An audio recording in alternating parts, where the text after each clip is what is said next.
I'm back. I'm back for a little update. I'm Jules, Julie's Carnivore Quest. This is day 5. Today is May 5th, Cinco de Mayo. And no, I'm not probably going to have tacos today, but I'm not going to rule that out. I actually love doing a little bit of a carnivore version of tacos, which is just the meat, some cheese, some sour cream.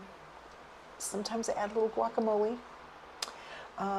It's not exactly a carnivore guacamole, but it's not something that I'm going to eat every day either. So, anyway, day 5, I've been doing really well as far as the eating goes. I haven't been plagued by many cravings yet. Normally, it takes a few days for that, like glucose, that sugar, to sort of work its way out. Usually, it's like days 4, 5, 6, 7 that get to be a struggle for people when they're trying to transition from eating a standard American diet to like a keto or carnivore. So after, so there may be a couple of days coming up that I feel kind of blah, kind of sluggish. People call that the keto flu or whatever, but it's really just like a detox process where you're switching over from burning carbs to beginning to burn fat, which is what I want, what I need desperately to do. So I am sitting out here in we have a 4-season room, a sunroom, that has been newly rebuilt after we had a tree fall on our house almost 2 years ago. I mean, not just on our house, it like punched through the ceiling in our little kitchen eating area in a couple of places. So it's been a long process to get that fixed. And no, the insurance did not cover all the costs of things that it took to get this house back in order. We are about 80% done with all the repairs and things, but now we're just going to have to wait because of, we just don't know what's going to happen with things. I'm just not going to say anything more than that right now to try to keep this focused more on me sharing about my carnivore quest and hoping that you, if you've been ever considering it, that the information I share may give you more information to make your decision on how you proceed. So a little bit of a story time today. I really try to keep my carnivore meals pretty simple. I have ADHD, and I find that the simpler I can make my life, the better I feel, the better it is for me.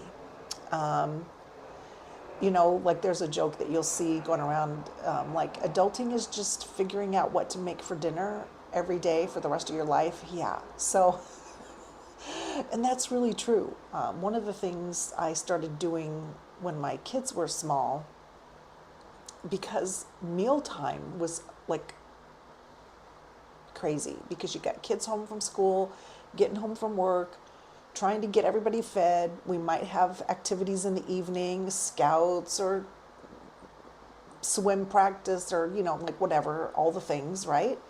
And so I started doing meal prep. Like I actually would do like a month at a time. So I would do a bunch of things for meals. Like we didn't like fancy meals. We just ate a lot of like usual things, spaghetti, lasagna, just regular things that kids like generally, and that, they're good, they're fine. So I started doing a meal prep. Back then, I would bulk buy the things, and I would make a bunch of stuff ahead of time and, put it in the freezer, get it ready and put it in the freezer so that when we came home, we could, if we say we were just going to have like pasta, we would have the meat sauce all ready, and then we would just do the pasta. And some garlic bread and a salad. It would take, 15 minutes. It was much quicker.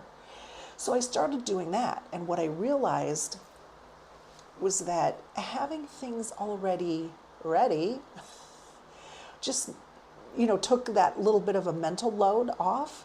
And I have continued to meal prep even to this day. I still prefer to meal prep. I don't do a month ahead, usually a week at a time. And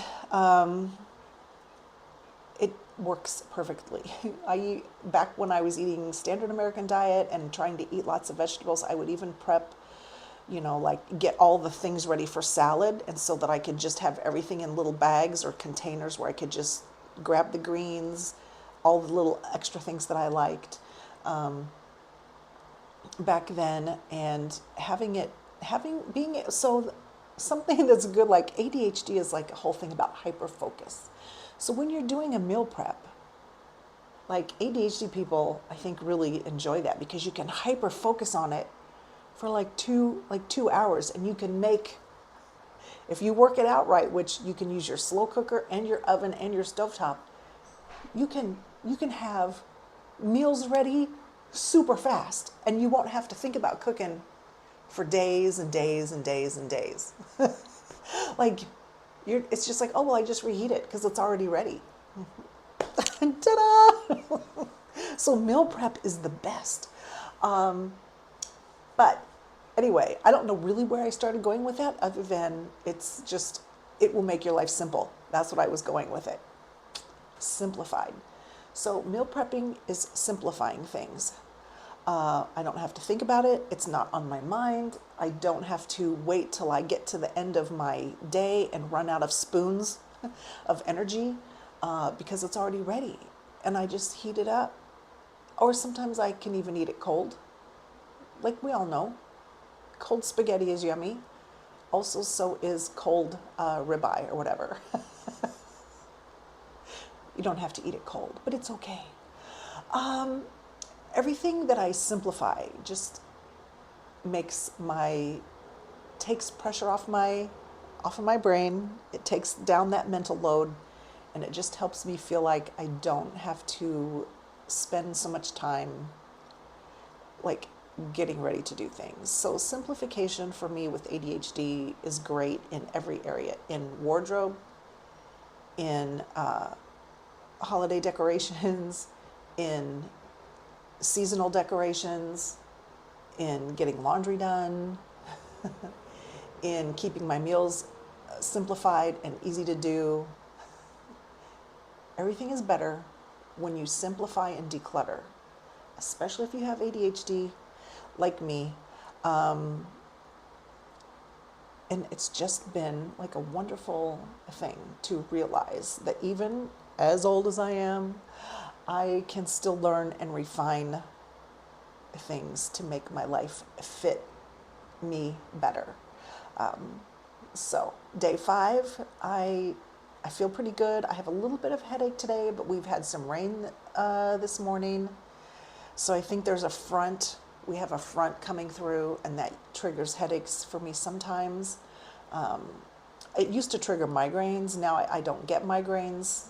The more I eat meat-based and then carnivore or ketovore, the less migraines I have.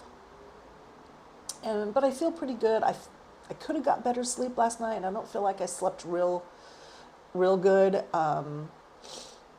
But it's whatever. And of course, we have all the things getting green outside, so I have seasonal allergies that are just kicking my butt. Still, I'm tired of, if I open the windows at all on a nice day, like everything gets coated in pollen. Like you can see the yellow pollen just like on the table. Like, ah. Not so fun, but hope the sun should be coming out later today. I'm going to meet some girlfriends for a walk, maybe a little bit of a bike ride. We'll see about that, and yeah, and I'll just keep going. So far, so good. Today for breakfast, I had 2 eggs and probably about 8 ounces of pork belly that I had cut in small pieces and cooked. I like to get it a little bit crispy. And that was delicious. So now I'll be fine. I probably won't feel like eating again until 2 or 3 this afternoon. if even then, so we'll see what happens. Yesterday I had eggs and bacon for breakfast and then had in the afternoon about 3 o'clock I had two hamburger patties, two small hamburger patties. I think they're quarter pound. I'm not sure exactly the size of them, but they shrink down quite a lot when they're cooking because the fat protein ratio is pretty high. But anyway, it's been going fine. I don't get easily bored by food. I mean, I'm a sugar addict, a carb addict, but I am not one of those people who needs a huge variety in my meals. Some people eat for entertainment and really feel like they need lots of variety of different things, which are really only variations of one or two things, you know. Most people eat chicken and ground beef and they just do it different ways. Like it's still basically the same thing, but they just cook it different ways and consider that variety. And that's not really variety, but again, people think it is because they use different sauce or they might use bread or they might use pasta or they might use rice, but it's really all variations of the same. I am a person who could literally eat the same thing every day for many days in a row, and it doesn't bother. It's fine. But I think we have some chicken in the freezer, and I probably could use that and do like a little bit of a fajita thing tonight. Maybe just with a little onion, but with some garlic and salt and pepper, maybe a little chili. That would be more ketovore with that, but that might work because I have to use that chicken breast. And I mean, here's the thing. What I have found, the more I eat carnivore and the more I eat meat-based, is that chicken is okay, but it's really not something that satisfies me in the same way that beef does. Like chicken is okay, but it's really not satisfying to my body. It's like I can eat chicken but still be hungry because it just didn't give me all the nutrition that I really needed, I guess. Pretty interesting though how you learn those things. And I also found that I don't really care for shrimp all that much. What I like is the butter or the cocktail sauce that it's with. Like shrimp on its own doesn't do anything for me. So maybe I can put all that stuff together and do a little bit of a fajita thing today. Possibly. If I do it, I'll take a picture of it. Yeah, we'll see. Anyway, that's it for today's update. I will talk to you again a little later.